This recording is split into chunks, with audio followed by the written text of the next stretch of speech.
May the nation praise you, O God. Yes, may all the nation praise you. Then the earth will yield its harvest, and God, our God, will richly bless us. Yes, God will bless us, and people all over the world will fear Him. Yes, O God, hallelujah. O Lord, hallelujah, we welcome you in this place, O God. Let your Holy Spirit lead us, Lord, hallelujah. Isa na wala dito, Lord, hallelujah. Oh, yes, Lord. Oh, hallelujah, Oh, yes, bless our soul, O God. At sa pagpupuri namin sa iyo, Panginoon, na alam namin, Panginoon, we will feel your presence here, O God. Yes. At alam namin, Panginoon, nasa kaligitnaan ka na namin ngayon, Panginoon. Na nandito ka sa amin, Panginoon. Ay sumabi, tayo ay mga siyawin ng magandang ibig, dahil sa Diyos ay pag-ibig. Nang si Kristo'y silang, may tatlong haring nagsidalaw, at ang bawat isa ay nagsipaghandog ng tanging alay. Bagong taon ay magpaprimong kasama, mag-bring joy, joy, joy, joy, that my heart may sing to you. Taon ay magbagong buhay, nang lumigaya ang ating bayan. Tayo'y magsikap umayon. In the palm of your hand, and I am yours forever. Jesus, I believe in you. Jesus, I belong to you. You're the reason that I live, the reason that I sing. With all I am, I walk with you, Lord. I walk with you wherever you go. The reason that I sing, Jesus, I The reason believe. that we live, O God. The reason that we sing, O God. Oh, yes, So with all of us, O God. Lord, nandito ang mga anak mo, Diyos. Nandito ang bawat isa, O Diyos. Panginoon, makinig, O Diyos. Sa mga kapahayagan, Lord, na siyang ibibigay mo, Panginoon, sa buhay ng bawat sa amin, O Diyos. Lord, naniniwala kayo, Panginoon, Lord God. Ang presensya mo, Panginoon, Lord God, ang magbibigay, Panginoon, sa amin ng kasiguraduhan, O Diyos. At sabi mo, Lord, it's not by might nor by power, but by Spirit, saith the Lord. Now, kaya, Panginoon, salamat po, Diyos, sa banal na Espiritu, O God, na siyang manguna, Panginoon, magbigay sa amin ng pagkakaisa ngayon, Panginoon, Lord God, kung papaano ka namin, O Diyos, sambahin sa Espiritu katotohanan, O Diyos. Inaalay namin ang gawain na ito, O Diyos. Inaalay ng bawat isa, Panginoon, Lord God. Dalangin nga po namin, O Diyos, ang anointing mo, Panginoon, Lord God, sa mga gagamitin mo, O Diyos, at higit, Panginoon, sa mga makikinig at nagpapasako po, Diyos, sa iyo sa oras na ito. We thank you so much, and we bring back to you all the praises, all the honor, and all the glory. And in Jesus' name we pray. Praise be to God. Are you so excited to hear the Word of God? Amen. Be excited to hear the Word of God, because Word of God is the truth. Ito rin lang ang katotohanan sa mundo. Ang daming mga hindi katotohanan, pero ang Word of God is the only, that's the purpose mo, God. Lord, hallelujah, nandito po ako sa iyo, Panginoon, sa harapan niyo, God. Yes. I want to welcome you in my heart, O God. Cleanse me, O God, hallelujah. Gusto kong humarap sa iyo ng may humbleness, O Lord. Amen. Lord, hallelujah, give us wisdom and knowledge, O God. Oh, yes, Lord God. Sa ituturo mo ngayon, O God, sa iyo lang nagmumula ito, O God. And through you, O God, ibabahagi mo ang words mo, O God, sa mga taong nandito, O God. Give them wisdom and knowledge, O God. Give them the excitement in their heart to know you more, O Lord. To know you more intimately, passionately, O God. Hallelujah. Lord, itinataas ko sa iyo ang gawain ito, O God, na alam ko sa iyo, you have a plan, you have a purpose, O God, na iyon ang patuloy namin panghahawakan, O God. Yun ang patuloy namin panghahawakan sa bawat isa. O Lord, itinataas ko sa iyo ang pag-aaral namin ngayon. O God, sa iyo lang, O God. In Jesus' name I pray. Amen. Amen. Sabi dito, siguro, we are all excited kasi malapit lang Pasko. Minsan, di ba, parang hindi tayo excited. Yung ating badong ay hindi excited kasi napakalayo natin sa ating pamilya, di ba? Lalo na sa mga may anak, di ba? Parang ang layo natin, di ba? Na parang, ang dati, nung badong tayo, ang definition natin ng Pasko para sa mga bata. Sabi parang, ay, ayan na naman, gastusin na naman, di ba? Pero kahit gaano kalaki yung ginagastos natin, pag nakita natin na kaniti na yung anak natin na simula ulo, paa hanggang ulo, abay bago. Tapos tuwan-tuwa siya, excited na excited, di ba? We are, parang napakasaya na din natin, di ba? Pero ni saya na, mababawasan na naman yung ano mo, kasi ang daming pipila sa labas, yung gano'n, di ba? Pero sabi dito, siguro excited na kasi 24 days na lang, Pasko na naman. Our topic today is all about Christmas. Oh, Amen. gift ko ha. And it's time of joy and giving. Christians all over the world commemorate this occasion because John 3:16, for God so loved the world that He gave His only begotten Son, that we believe in Him shall not be perished and have an eternal life. Diba? Parang sabi dito, diba nga pag Pasko, we proclaim the good news with carols. Diba nung mga bata pa tayo, naalala nyo? Yung gagawa pa tayo ng tansan. Yung pipipigin natin. Kasi sa mga barkada natin, yung mga, oh, yan na! Yung parang tuwa-tuwa tayo pag binigyan tayo ng piso, di ba? Tapos pag di tayo binigyan, thank you, ang kukuripot ninyo, thank you, tapos sabay takbo, di ba? Parang gano'n. Yung pala yung way na doon pala natin pinoproclaim yung good news sa bawat. Akala ko to kasi dati, kaya lang ako nangangaraling kasi para makapiso. Di ba? Para makapiso. Pero hindi pala, kung ang pananaw pala natin sa Balabadong, ay ang pangangaroling ay kaingayan. Hindi pala. Doon pala yung pinoproclaim yung good news ni God. Kasi ang Pasko ay sumapit. Doon pala pinaparamdam sa caroling pala na hindi pala yung kaingayan. Di ba parang dati pinapatay pa talaga ng ilaw. Kasi ay wala akong bariya. Kaya malapit na yung mga ngaroling papatayin ko ng ilaw. Ano yan? Naranasan ko yun. Pag wala pa ako, di ba pag makakaano, di ba marinig pa ng kapitbahay mo, thank you, ang babarat niya. Di ba, parang, talaga papatayin kong ilaw para walang tao.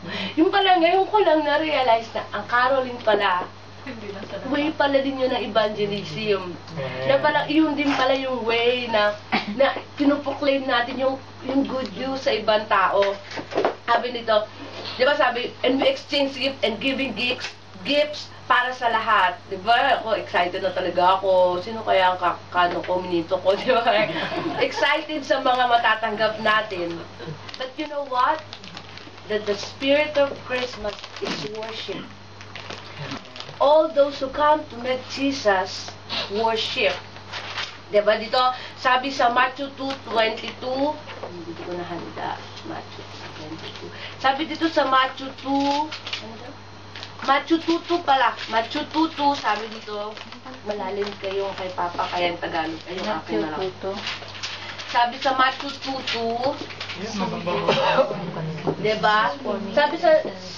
Sabi dito, Matthew 2:2, Jesus was born in the town of Bethlehem, in Judea, during the reign of King Herod. About that time, some wise men from eastern land arrived in Jerusalem, asking, "Where's the newborn King of the Jews? We have seen his stars as it arose, and we have come to worship him." Nung isinilang pala si Kristo, nagsimulang doon pala yung nagsimulang i-worship. Kasi sabi dito, di ba yung tatlong hari, di ba, nung nakita nila yung star, parang excited sila, na parang isinilang na ang hari ng mga Hudyo. Diba parang, naglakad sila ng napakalayo just to search for the baby, na parang gano'n, na parang, alam niyo ba kung bakit gusto nilang pumunta dun sa baby? kay Jesus just to worship Jesus. Amen. Sabi dito, pagdating nila, nakita nila yung pinaka-sign ni God, ni Jesus. Nakita, hari sila ha, biruin mo, hari.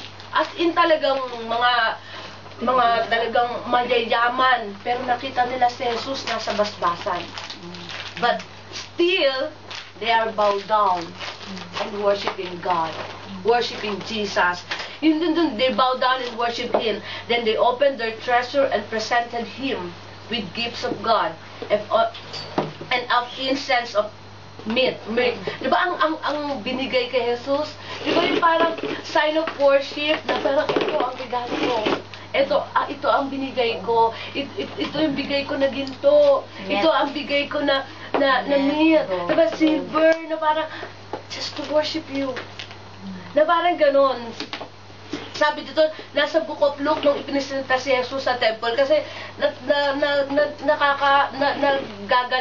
nagagalak ako. I'm so blessed kasi hindi ko pa tinuturo, hindi ko pa inaaral to. Pinabasa na ni God yung Book of Luke sa akin.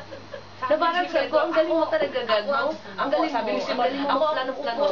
Ang galing mo magkakalibang, hindi yung kapatid naman yan, doon ako sa kabila. Paano yung iba, di ba? Parang sabi ni Jesus, wala ninuman makakapagsabi kung sino ang uupo sa gilid ko, ang tanging Ama lang. Parang natatawa nga ako na parang, Lord, na parang, dati naisip ko na parang, am I worthy to stand up here, na gano'n, na I'm not so perfect, may mapagkakamali ako, na parang gano'n. Pero pinare-realize sa akin ni God na every week, if you are willing to serve our God, huwag kang lumingon sa pinanggalingan mo. Go on. At unti-unti kang babaguhin ni God if you are really worshiping our God. Tapos yun, may kwento ako, last na to, alam niyo lang the end. May kwento. Oo, kasi natatawa ako eh. Kasi pag may nabasa akong story, kasi mahilig talaga ako sa storya. Actually, may nagawa nga ako na vlog na ang pangarap ko ay isang maging manunulat. Na parang sabi ko, ang gusto kong maging manunulat. Kasi iba yung imahinasyon ay pag nagsusulat ka. Yung kwento ko, sabi ko, Lord, basta, lagi mong tatandaan. Yung gano'n ang kausap ko kasi kay God. Lagi mong tatandaan, pag ako nag-sermon, may huli, may kwento. Pero alam mo, nakakagaling talaga ni God na writer eh. Hindi pa ako ina-advance niya na yung mga kwento talaga nababasa ko. Alam mo to, Mimi, kaya wag kang dyan. Wag kang magsasalita dyan. May isang kwento. Tungkol to sa mga OFW. Yan. Tungkol to, wag kang maingay, Mimi. Tungkol sa atin. Oo, tungkol sa atin. Tayong mga taga dito sa ibang bansa. May isang si Juan, kasi nakalimutan ko na yung mga pangalan, basta mag-invento na lang ako, manunulat nga, di ba? Si Juan, 14 years old pa lang siya, nag-migrate na sila sa Amerika ng pamilya niya.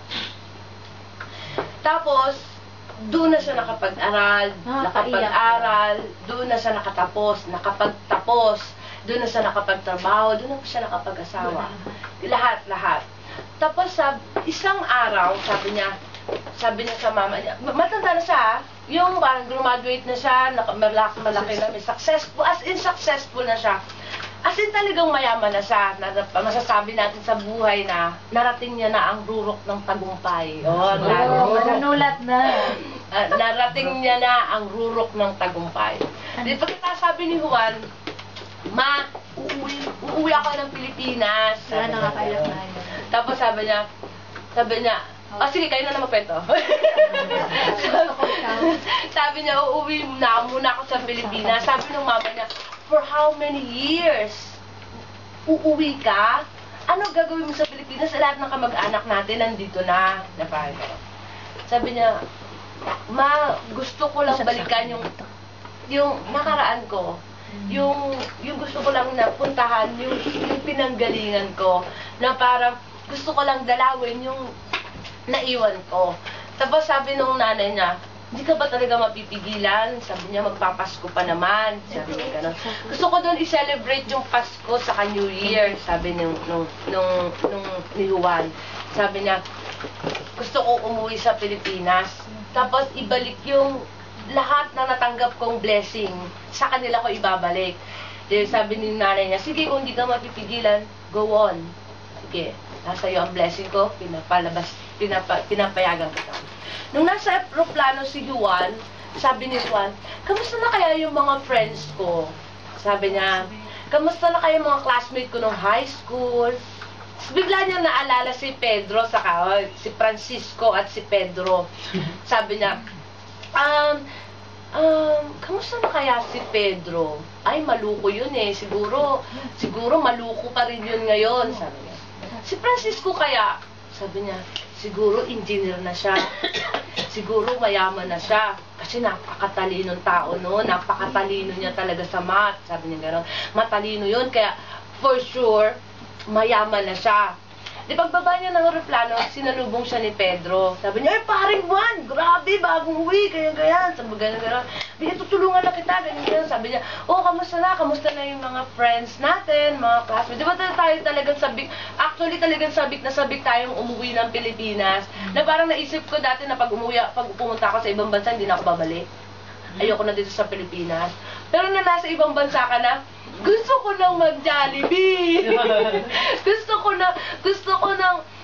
nang gumala. Tapos gusto ko yung tusok-tusok, yung fishball on the canto. Tapos namimiss mo hindi, ang namimiss ko yung pop na nilalagay sa plastic.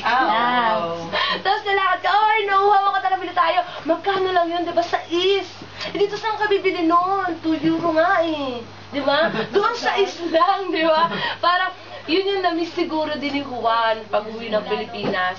Na parang, sinalabong sa ni Pedro, sabi ako sa mga classmates natin, mula nung na-demolish yung squatter area, wala na kaming balita kay Francisco. Di pagkatapos nun, sabi ni Juan, ay, ganun ba? Sabi niya, sige, magpapa-reunion ako. Baka makita niya lang si Francisco, magpapa-reunion ako, nagpa-reunion siya. Tapos wala si Francisco na parang, mayaman na siguro, kaya nakalimutan na ako. Dumating, sabi ni Juan kay Pedro, Pedro, kung bidahin mo lahat ng taga-baryo. Sabi niya, kung bidahin mo lahat ng taga-baryo, sagot ko! Sabi niya, kasi, sabi niya, ako magpapakain ako, ganun. Lahat dumating, lahat binigyan niya ng mga regalo.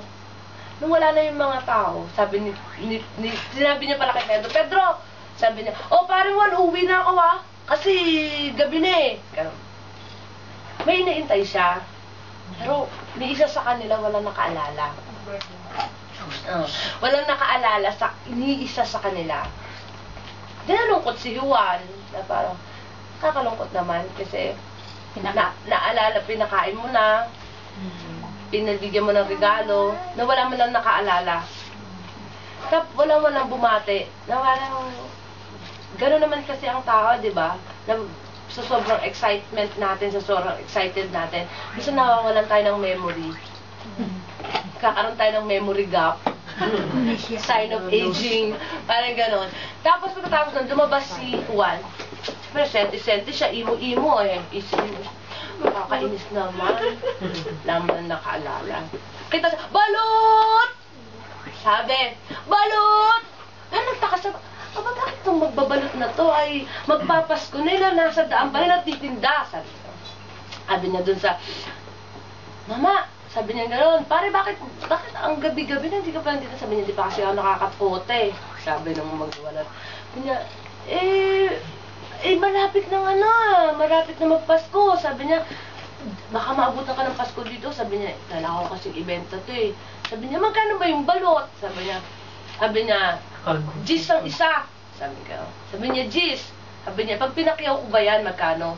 Sabi niya, sinabi ng lalaki na, pag binili mo to, Gis ang isa, katotal-total, apat magiging 5,000. Pagkatapos doon, mapupunta lang sa akin 2,000 kasi bibigay ko pa doon sa ganyan. Tapos paghahatiin pa, i-divide natin, ita-times mo sa gano'n. Nagulat siya. Na parang, wow. magtitinda ng balot. Isang talagang P6 ang ginamit sa kanya. Na parang gano'n, astig. Kumbaga ako yun, nanonosebleed ka na, tama na kuya, tinanong ko na kung magkano puhunan mo. Di ba parang gano'n? So talagang yung Francis, yung lalaki na ba, okay, cut. Sabi, sige, bibiling ko na yan. Ito 5,000. 4,000, gawin ko ng 5,000. Dituwan-tuwa yung lalaki na parang, salamat. Mauuwi ko na to sa nanay ko. May sakit kasi, kailangan ganyan. May papaghanda ako ng nanay ko, ganyan-ganyan. Sabi ng lalaki. Sabi niya, o sige, ingat. Pag-uwi. Sabi niya gano'n. Salamat din. Sabi niya gano'n. Bago pa lang lahat, sabi niya gano'n. Gusto kitang batiin. Maligayang kaarawan. Nagulat siya. Ano sila to? Di ba? Parang daming dumanaw sa kanya buong bagay. Wala nakaalala na birthday niya. Wala nakaalala na birthday pa. Bakit itong mama na to na parang balbasang pa na parang grabe magbubalot na. Di ba? Ang galing na walang memory gap. Parang gano'n. Tapos sabi niya, paano mo nalaman ng birthday ko? Sabi niya, paano mo nalaman ng birthday ko? Sabi niya, sino ba naman ang hindi makakalimot na ang tagal natin nagsama, na parang, na hindi ko makakalimot ang birthday mo kasi nagsama tayo ng matagal. Nagulat si Juan, na parang, tinignan niya, di siya makapaniwala na parang, Francisco pala. Sino ka ba? Kasi hindi mo makikilala, diba? Lalo na pag super stress na, gano'n. Sabi ni Juan, sino ka? Sino ka? Sabi niya, ikaw naman, paring Juan, nakalimutan mo na ako. Ako si Francisco. Parang, si Juan, nung araw na yun, hindi siya makapaniwala. Na parang, I expect too much na ang kaklase ko na to, engineer na. Mataas na siya, nataas na siya, mayaman na siya. Pero nandoon lang si Francisco nagtitinda ng balot. Pero may pinangako si Juan sa sarili niya na unang babati sa akin, dadalhin niya sa state. Kasama ng buong pamilya niya. Sabi ni Juan, tara pare, punta na tayo sa nanay mo. Kasi may pinangako ko sa sarili ko na pag unang bumati sa akin, iyon ang gift ko. Na parang, tuwang-tuwa si Juan, tapos nagtrabaho si Francisco sa company ni Juan. Nung nabasa ko tong story na to, sobra akong naiyak. Ako din. Sobra talagang tumagos yung tagos-tagusan, yung pagsulat ng tao na to. Pero it remind me something, na si Juan ay si Jesus. Na parang, kailangan pa ba niyang i-remind sa bawat isa, sa bawat puso ng bawat isa, that this is the moment na isinilang ako at ito yung time na kilalanin niyo ako. Pero lahat tayo, minsan, we are so blind na nakikita lang natin ang regalo, pera, na we are all living in the world of money. Na parang lahat tayo nabubuhay sa money, na parang lahat pinagkakayuda natin, na parang gayahin natin si Juan, na parang hindi na kailangan ng magarbong handaan, hindi na kailangan ng mamahalin na damit, just to worship our God. God, Jesus, nung isinilang si Jesus sa basbasan, that is the time na magalak tayo because God died on the cross for us. And Jesus gave His life to us. Yun lang po. Salamat.